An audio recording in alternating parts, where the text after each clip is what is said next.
Another day, another kebijakan yang ngebuat kita susah tinggal di negara kita tercinta. By the way, selamat datang di Ngopi, ngobrolin persoalan Indonesia bersama gua, your favorite Uncle Om Ray. Dan di video kesempatan kayak ini gua bakal memenuhi permintaan kalian untuk ngebahas tentang kebijakan yang dibuat sama PPATK atau Pusat Pelaporan dan Analisis Transaksi Keuangan yang bakal ngeblokir rekening lu kalau misalkan dormant selama 3 sampai 12 bulan. Kalau misalkan rekening lu masih bisa nerima dana gitu ya, lu bakal tetap masuk ke dalam kategori rawan yang mungkinnya bakal diblokir juga secara sementara. Ini berita rame banget di berbagai macam media sosial. Di Twitter rame, di Instagram rame, di Facebook rame, dimanapun rame. Bahkan ini berita udah terdengar sampai ke presiden sendiri. Dan per tanggal 1 Agustus 2025 akhirnya gue ngeliat berita kalau misalkan PPATK udah ngebuka kembali 28 juta rekening yang diblokir. Kok bisa gitu sih bang? Nggak tahu. Orang-orang berspekulasi kalau misalkan ini langsung terjadi gara-gara bos PPATK-nya dipanggil sama Pak Prabowo ya, sama Pak Presiden. Ini juga dimuat beritanya di kompas.com dengan judul pemblokiran rekening dorman yang bikin resah di mana bos PPATK dipanggil Presiden. Secara konteks kita masih belum tahu kenapa Pak Prabowo itu manggil bos PPATK. Oke. Cuma yang jelas ketika pewawancara atau wartawan itu nanya ke bos PPATK-nya sendiri, beliau jawab kalau misalnya katanya nanya aja langsung ke Mensesnek atau Menteri Sekretaris Negara. Gue masih belum follow up berita yang langsung ngewawancarin Mensesnek kayak gimana. Cuma yang jelas banyak banget orang-orang di internet itu berkesimpulan kalau misalkan mungkin aja ini semua sebuah siklus yang biasa terjadi di negara ini gitu. Lagi ada kebijakan ngaco gitu, tiba-tiba bakal ada pahlawan gitu. Dan terus aja terjadi selama bulan-bulan sebelumnya gitu. Kayak yang bikin gue heran adalah masih ada beberapa orang-orang yang fail melihat kalau misalnya ini sebuah kasus pahlawan-pahlawanan gitu. Kayak nggak semuanya kayak gitu coy, kan ada juga kebijakan yang Pak Prabowo nggak tahu gitu. Makanya waktu Pak Prabowo tahu langsung tuh ditindak tegas biar seenggaknya tuh bisa kembali ke jalur yang benar. Men, setiap kebijakan yang dibuat sama pemerintahan, sama menteri gitu ya, pasti atas persetujuan presiden. Kalau misalkan seumpama gitu ya ada DPR yang ngebuat undang-undang atau apapun itu gitu, pasti kita bakal tahu beritanya. Tapi kalau misalkan kita ngomongin soal instansi, lembaga, kenegaraan, BUMN bahkan gitu ya, itu pasti presiden tahu duluan gitu. Makanya ketika ada respon orang-orang pada gamuk sejak beberapa hari terakhir gitu ya, akhirnya mungkin ya spekulasi orang-orang, mungkin Pak Presiden langsung ngeh kalau misalnya ini merupakan kebijakan yang keliru, terus abis itu ya udah langsung ngebuka kembali rekening-rekening yang udah diblokir. Jadi apa tujuan PPATK melakukan ini? Simply karena pengen memberantas judi online. Udah ada berita juga kalau misalkan Komdigi bahkan udah kerja sama PPATK biar seenggaknya bisa nge-track rekening-rekening yang emang punya transaksi yang sus. Terus habis itu di beberapa hari sebelumnya akhirnya PPATK memutuskan untuk ngebuat kebijakan di mana mereka bakal ngeblokir rekening-rekening dorman selama 3 sampai 12 bulan gitu ya. Untuk diblokir sementara biar seenggaknya menghindari penyalahgunaan rekening untuk judi online. Masalahnya kayak gini. Nih gue mungkin ilmunya masih cetek gitu ya, tapi silakan koreksi gue kalau misalnya logika gue yang salah ya. Jadi kalau misalkan ada rekening yang terindikasi judi online itu termasuk rekening aktif gak sih? Yang gak mungkin dilakuin sama rekening yang lagi gak dipakai sama sekali, anjir. Ya kayak misalkan lu main judi online gitu ya, orang-orang edik gitu atau orang-orang jadi bandar itu pasti bakal sering bertransaksi gak sih? Bukannya gak ada transaksi sama sekali. Korelasinya di mana antara pengen ngeblokir rekening yang dorman 3 sampai 12 bulan gitu ya sama rekening yang diincer buat jadi online gitu loh. Tolong cerahkan gue kalau misalnya ada di antara kalian semua yang tahu gitu ya. Satu-satunya yang masuk ke dalam logika gue ketika orang itu punya rekening yang dorman itu adalah orang yang emang sedang memisahkan uang mereka agar seenggaknya nggak yang terlalu dicampur-campurkan untuk kebutuhan-kebutuhan yang lain. Kayak misalkan orang-orang desa gitu, dia kebanyakan tuh punya rekening-rekening untuk nabung doang, untuk biar aman, biar nggak langsung ditaruh di celengan terus habis itu diambil babi ngepet, misalkan mitos-mitos kayak gitu. Orang-orang yang emang pengen mempersiapkan dana pendidikan buat anak dan lain-lain gitu. Ketika ngelihat berita kayak gini, mereka pasti langsung pada panik gitu loh. Lu tinggal search di Twitter gitu ya, PPATK bahkan sampai sekarang masih trending gitu ya. Banyak banget orang-orang yang ngamuk, yang kesel gitu kalau misalkan rekening mereka yang cuma dipakai buat terima gaji itu tiba-tiba keblokir secara sementara gara-gara kebijakan yang sangat amat berpotensi bisa salah sasaran ini.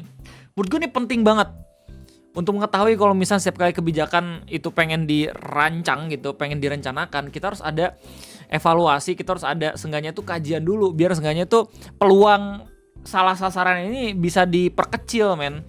Masalahnya ini ngomongin soal uang gitu, orang-orang tuh pasti bakal sensitif banget. Ya lu bayangin aja gitu ya, orang-orang yang buat kebijakan mah tinggal buat kebijakan aja waktu mereka lagi kerja gitu. Terus habis itu diblokir. Untuk orang-orang yang emang kena imbasnya yang salah sasaran gitu, mereka harus luangin waktu dulu untuk pergi ke bank, dimana pergi ke bank itu merupakan salah satu kegiatan yang sangat amat dihindari. Oke, karena ngantri, karena ribet gitu ya, karena butuh ngeluangin waktu dulu, butuh cuti dulu gitu ya. Terus tiba-tiba ada kebijakan yang memaksakan kita untuk melakukan itu. Padahal kita nggak ngapa-ngapain.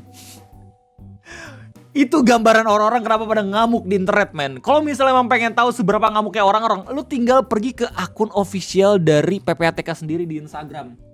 Lihat postingan terbaru mereka yang di-pin. Ini gila banget rasionya. Di likes cuman 1.500 tapi di komen sampai 13.000. Ini sih orang-orang marah-marah semua. Di likes sama 5.000 orang gitu tapi di komen sampai 30.000 orang. Terus habis itu ini juga nih ya yang terbaru, di like cuma 2.000 tapi di komen sampai 40.000. Bahkan beberapa orang-orang terkenal kayak misalkan Hotman Paris sendiri gitu ya, pengacara kondang, itu udah langsung buka suara terkait adanya kebijakan blokir rekening yang sudah tidak aktif 3 bulan ini. Himbauan Hotman 911 kepada pemerintah. Belakangan ini banyak anggota masyarakat mengadu ke Hotman 911. Katanya ada peraturan baru, yaitu apabila nyimpan uang di bank tidak dipakai transaksi dalam 3-12 bulan, maka dibekukan oleh PPATK. Bisa itu tangan kanannya berat banget kali ya. Ada 3 cincin emas anjir. Jadi kalau rekening bank saudara tidak dipakai dalam 3-12 bulan, maka rekening saudara akan dibekukan oleh PPATK. Oke, gimana tanggapannya? Nanti untuk mencarikannya bakal repot. Betul. Pertanyaannya, saya belum jelas apakah dasarnya peraturan apa.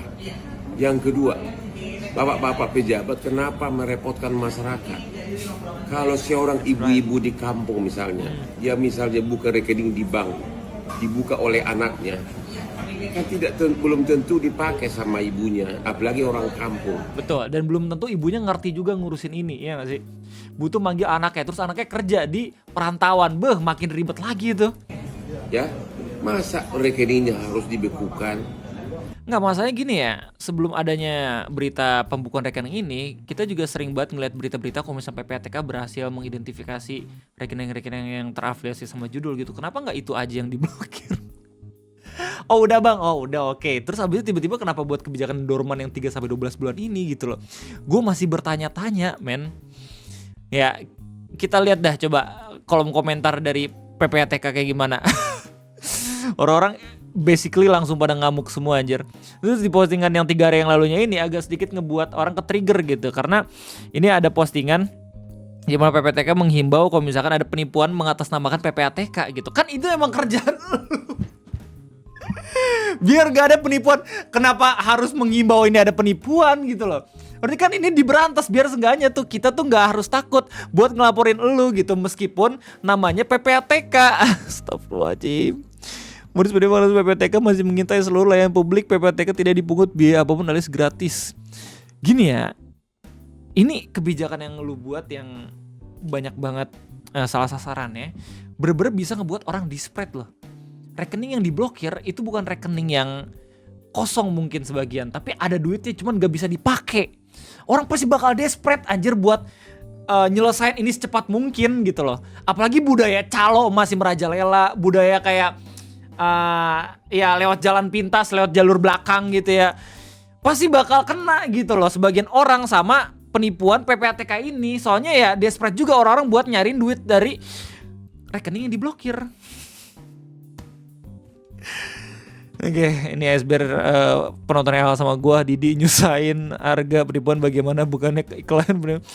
Hingga mulai hari ini saya berdoa jika sampai karena kebijakan kalian maka ada satu saja Indonesia yang dibuat repot, maka saya berdoa agar Allah cabut keberkahan dalam hidup kalian. Buset, udah ada doa-doa yang kayak gini harusnya bener-bener paham sih. Kalau misalnya kebijakan itu nggak bisa asal langsung diaktifin, nggak bisa asal langsung diterapin. Apalagi kebijakan yang bener-bener langsung nyangkut rekening gitu ya, butuh seenggaknya tuh sosialisasi dulu gitu ya. Diumumin dulu gitu. Kalau misalkan ya sebelum adanya pemblokiran, cek dulu rekeningnya aman atau kagak gitu ya. Coba tolong sering bertransaksi dulu biar seenggaknya tuh nggak terindikasi judul. Masanya gini loh ya, kita juga nggak tahu kan gimana kriteria yang pada akhirnya bisa mengkategorikan rekening yang dormant itu termasuk rekening yang judul. Padahal rekening judul itu pasti bakal aktif gitu loh. Koreksi gue kalau misalnya gue salah. Oke. By the way, video ngopi ini based on beberapa berita kayak misalkan Indonesia Pop Base ini ya. Jadi beritanya sebenarnya udah rame sejak 28-27 Juli, cuman ada informasi yang sahih kalau misalkan jumlah pemblokirannya udah sampai ke 140.000 orang. Bahkan kalau misalnya gue buka di berita tanggal 31 gitu, 28 juta rekening yang diblokir katanya. Ya, selain dari Indonesian Pop Base, gue juga ngebaca berita dari Kompas ya. Terus habis ada CNN, ada 2 gitu. Yang pertama, judul PPATK buka kembali 28 juta rekening yang diblokir, dan salah jalan PPATK blokir puluhan juta rekening rakyat. Ini udah dapat tanggapan dari manapun ya, nggak cuma dari Pak Hotman Paris tapi juga dari perwakilan DPR. Oke. Kayaknya itu aja mungkin informasi yang bisa gue sampaikan mengenai pemblokiran rekening yang sementara ini. Gimana tanggapan kalian? Silahkan tulis di kolom komentar. Alhamdulillah udah dibuka lagi. Semoga nggak makin banyak kebijakan-kebijakan ngaco yang justru nyusahin kita padahal kita nggak ngapa-ngapain. Semoga kita bisa survive selama 4 tahun ke depan. Ya, gue justru yang lebih bikin kaget itu adalah berita tentang Pak Tom Lembong yang ternyata hukumannya dihapuskan bareng Pak Hasto. Gila itu mind blowing banget anjir. Sumpah dah. Tapi mungkin itu bakal gue bahas nanti ya, atau mungkin gak gue bahas.